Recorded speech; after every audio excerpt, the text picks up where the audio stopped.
Welcome to the AstroImaging Journey channel. Please enjoy the episode. Hello and welcome back to my AstroImaging Journey channel. Just wanted to say, we're here. It's December 24th when this video is going to be posted. Tomorrow is Christmas, so everybody here at the AstroImaging Journey family wanted to wish you all happy holidays. Please stay safe and healthy out there as you're doing your family fun activities this holiday season.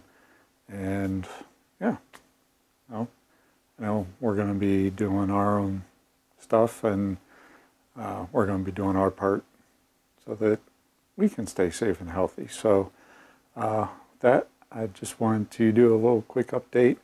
I'm going to do a top 5 videos of 2020 based on views here in a minute, but I also wanted to kind of recap a little bit here as we're closing out 2020. We had the Gemini meteor shower recently. Unfortunately, it was too cloudy for my location, so didn't get any good data that night. I got a little bit, but it was just too cloudy. They moved in and it was worthless. I shouldn't say worthless, it was a good practice. But we do have the conjunction with Saturn and Jupiter coming up on the 21st, which when the video gets posted will have been in the past. If I get any good data on that, if I get to do anything with that, that will be my first video in 2021, which leads me into my next thing. I'm going to take a couple week break from posting anything. I have 4 targets completed as of the other night. Hopefully I'll get another 1 or 2 completed this week. However, one of them I'm not going to process. I'll do a review of my data, and when I talk about that one, I will explain why I won't be processing that one. But to that end, yeah, I got 3 targets I can process now. So I'm going to take a couple week break from doing any videos, and we're going to spend time with family. We're going to enjoy the holidays. Might take a day or 2 off of work. Not sure yet. And yeah, we're just going to relax, recharge, do what we need to do. First video or the next video will come out first Tuesday in 2020, or excuse me, 2021, and that will either be a review of the data that I just talked about, or it will be what I did for Jupiter and Saturn. So hopefully all of that will work out for us, and we'll see what I can get on that. More importantly, what are the clouds going to be like? What are the skies going to be like? Because right now it looks like it's going to be overcast and it's going to be no dice. Which means next time this happens, we'll have to be 800, and yeah, I know I'm not going to be around for that. So fingers crossed we can get something. But I am going to go out a night or 2 beforehand if the forecast holds true, and I'm going to try some practice things, and then worst case I'll use the practice if I can get that in, and we'll see what happens. So with that, let's get into the top 5. Okay, so hopefully that wasn't a bad edit. Had an issue with the camera. If so, this is where we'll kick off. So the top 5, we're going to start from 5 and do a countdown to 1. So number 5 was episode 5, ironically. Unboxing when I first got this thing a couple of years ago, unboxing the Celestron Edge HD 11-inch, the CGEM 2 mount. You know, that's my 5th most popular video this year. And number 4 is episode 47, cleaning the Edge HD. Now, mind you, I can't take credit for that technique. That technique came straight from Celestron. So all I did was follow their instructions, record it, and that's what I've been doing ever since. And it works pretty well.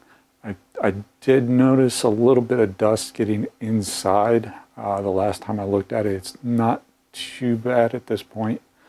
But I'm thinking I'm going to have to actually look into cleaning the inside of the tube and the primary mirror. So if I figure out how to do that, I will do an episode on that next year. But for now, we're getting into some prime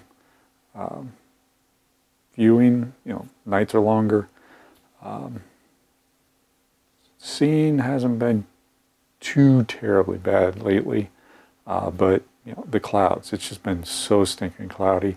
But the cold, mainly it's the cold temperatures, you know, that even though the camera's cooled, you know, we can get a cooler sensor, lower noise, so we can get some better data.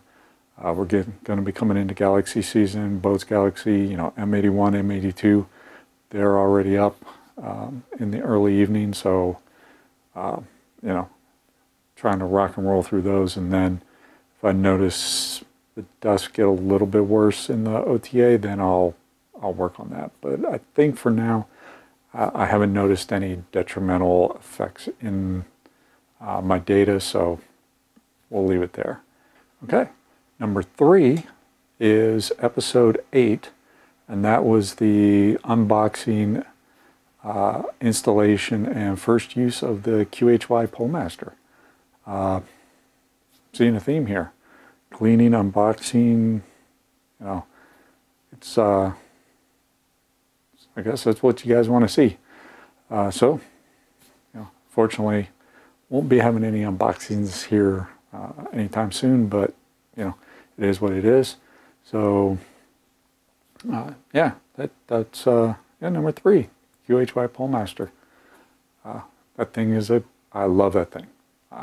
You know, when I do have to tear down the telescope and bring it inside due to weather or whatever, you know, when I put it back out there and set it up the next evening or 2 weeks later sometimes, you know, getting back into polar alignment is really easy, really quick, and pretty darn accurate with the QHY. So, love that product. You know, I know I personally recommend it, and nope, not sponsored, just my personal view on it. Love it. And hopefully if you're using it, you do too. Okay, number 2 was actually episode number 7, and that was, you know, my setup and the first attempt at M109, which, you know, from a first attempt was a success, but ultimately it was a fail. The success being that as long as we learn something from the failure, then the failure can become a success if we take what we learned from the failure, adopt it, learn from it, and ultimately grow. Then, yeah, it was a failure, but hey, it was a success as well. So, hey, episode 7. Wow, kind of interesting that an episode that was, you know, 180 episodes ago was my 2nd most popular. Quite interesting, at least in 2020. Not all time. This is not since the channel was open 3 years ago. This is just for 2020. So we'll see. Let's see what number 1 is. All right, and number 1 is episode 15. Again, oldie but goodie. So that was the setup, walkthrough, and mini reviews of everything I had installed on that. And come to think about it, that is some stuff. My remote PC's mounted to it now. I've got the monochrome camera. I've got the filter wheel, the autofocuser and rotator. Got a lot more stuff on there now, so maybe I should do another setup and walkthrough and update that one. Probably do that after the first of the year, because I've already got it set up for today. If I would have looked at this earlier, maybe I would have filmed it earlier today while I was on my lunch hour. But it's already set up out there, so I'm going to have to do my polar alignment, make sure everything's good there, and I should have 3 nights in a row that looks like the conditions are going to be good for some imaging. So we'll see how that goes. But yep, with that, 2021 looks to be a good year. We're closing out 2020. We got the conjunction with Jupiter and Saturn coming up on the 21st. The Gemini meteor shower was just the other night. I captured some data on that, and I'm not sure, it was kind of cloudy that night, so I don't think my data is that useful. I tried to do something, but I really haven't had a chance to look at the data, and we'll see. If there's anything useful there, I'll do a video on that after the new year. We had, that's pretty much it. So I'm hoping somewhere in between now and the new year, while the moon is, because right now, we're coming into a new moon, so, or coming out of a new moon. Either way. The moon light pollution in our frames is nothing.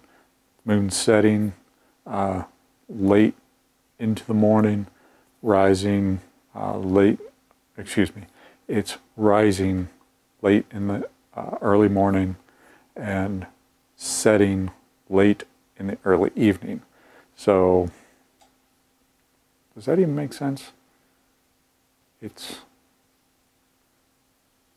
the end of the imaging time, early morning, moon's rising, moon is setting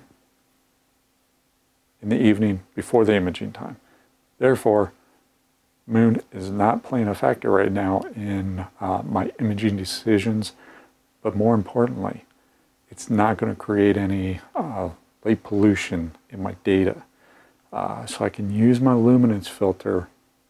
I'm hoping at some point within the next week or so to point into Orion. I think I discussed that in a previous episode where the AstroImaging channel is asking for Orion images, and I want to do some asteroid hunting in the heart of Orion if there's anything in that area according to the MPC, and what they're looking for, and also want to do a wide field. So I want to hopefully dedicate one night in the next week or two just to that. And then we're going to get into 2021, and what do we got coming up? We got, I got 3 targets completed. We got Galaxy season coming in. Hopefully this whole pandemic mess will be coming to a close, or at least will begin to come to a close. There's so many possibilities with 2021 that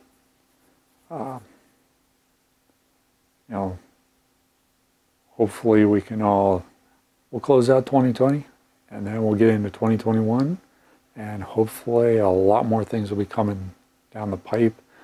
And you know, maybe we'll get some more asteroid data coming next year. Maybe we'll get some more planetary if anything happens to peek its head, so to speak, into the sky. You know, we'll see what the night skies give us, and we'll take what they give us. And hopefully, it's a good year. Hopefully, the weather is more cooperative than this year.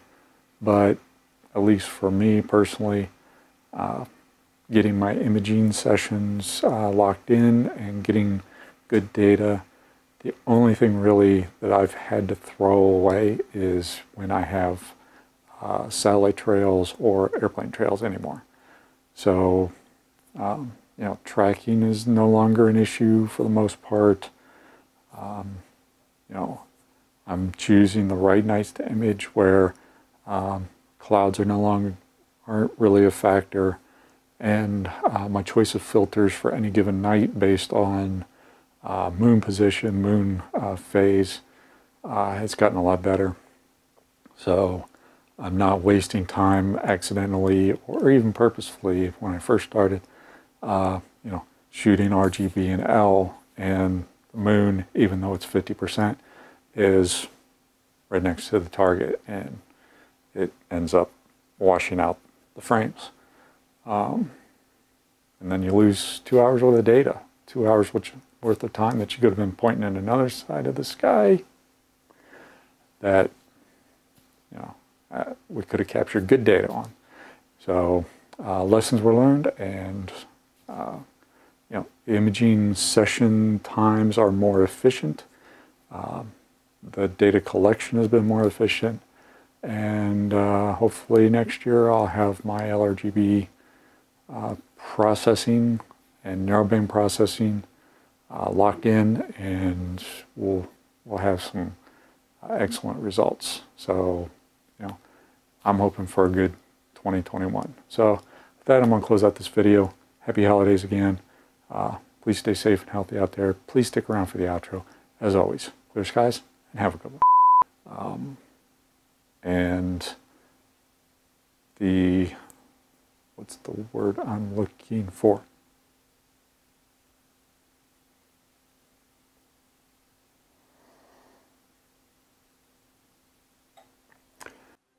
Thank you for watching yet another video from the AstroImaging Journey channel. Really appreciate your viewership. In our upper right, we have the latest video we've uploaded. In our lower right, we have what YouTube might think you would enjoy. And in the lower left is our subscription button. Please like this video, subscribe if you so choose. As always, clear skies, have a good one, and remember Duke.